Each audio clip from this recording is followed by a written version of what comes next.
প্রত্যক্ষ বিদেশি বিনিয়োগ বাড়াতে প্রবাসী বাংলাদেশিদের নগদ প্রণোদনা দেওয়ার নীতিগত সিদ্ধান্ত নিয়েছে সরকার। প্রবাসীরা যদি দেশে এফডিআই আনতে সহায়তা করেন তাহলে বিনিয়োগের একটি নির্দিষ্ট অংশ তারা নগদ প্রণোদনা হিসেবে পাবেন।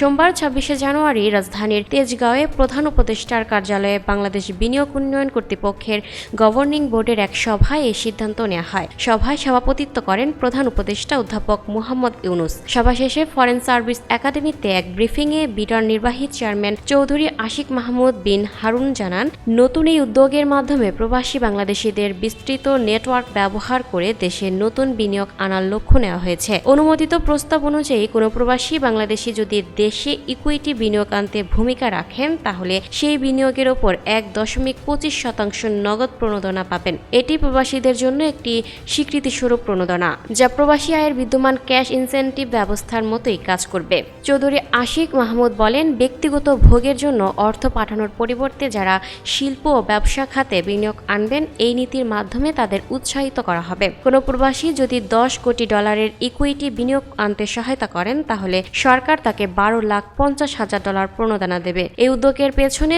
যুক্তি হিসেবে তিনি বলেন, প্রবাসী বাংলাদেশিরা তাদের বসবাসরত দেশগুলোর সমাজ ও বিনিয়োগ মহলে ভালোভাবে সংযুক্ত। সেই সংযোগ কাজে লাগিয়ে বাংলাদেশকে বিনিয়োগের গন্তব্য হিসেবে তুলে ধরাই সরকারের লক্ষ্য। তবে নীতিগতভাবে অনুমোদন পেলেও এই প্রস্তাব বাস্তবায়নের আগে শেষ একটি প্রক্রিয়া সম্পন্ন করতে হবে। এ বিষয়ে চূড়ান্ত অনুমোদনের জন্য প্রস্তাবটি অর্থ মন্ত্রণালয়ে পাঠানো হবে। বিদেশি বিনিয়োগ আকর্ষণে আরেকটি উদ্যোগের কথা জানিয়ে বিডার নির্বাহী চেয়ারম্যান বলেন, বিদেশে বিডার অফিস স্থাপনের সিদ্ধান্ত নেওয়া হয়েছে। প্রথম পর্যায়ে চীনে অফিস খোলা হবে। এরপর দক্ষিণ কোরিয়া ও ইউরোপীয় ইউনিয়নের একটি দেশে অফিস স্থাপনের পরিকল্পনা রয়েছে।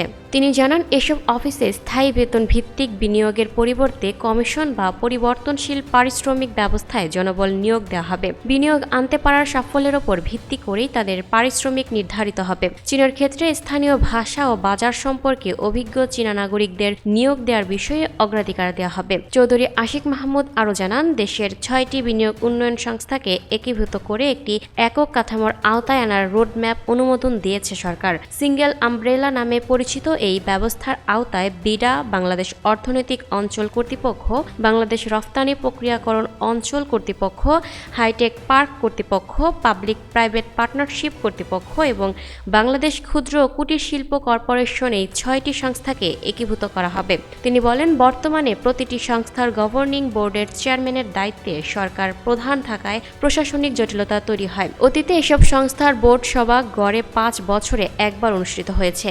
একীভূত কাঠামোর মাধ্যমে নিয়মিত তদারকি ও দ্রুত সিদ্ধান্ত নিশ্চিত করা হবে। আদর্শভাবে 6 মাস পর পর বোর্ড সভা হওয়া উচিত। এক্ষেত্রে কোনো সংস্থাকে বাড়তি সুবিধা না দিতে স্বাধীন তৃতীয় পক্ষের পরামর্শক নিয়োগের সিদ্ধান্ত নেওয়া হয়েছে। নীতিগত অনুমোদন মিললেও আইনগত ও কাঠামোগত বাস্তবায়নের কাজ পরবর্তী সরকারের সময়ই সম্পন্ন হবে বলে জানান বিডার নির্বাহী chairman.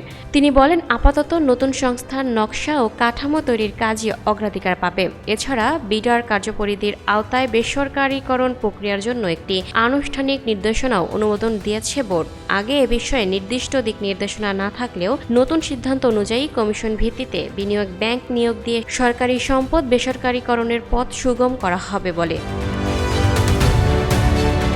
Lucky Akter, people voice television, Dhaka.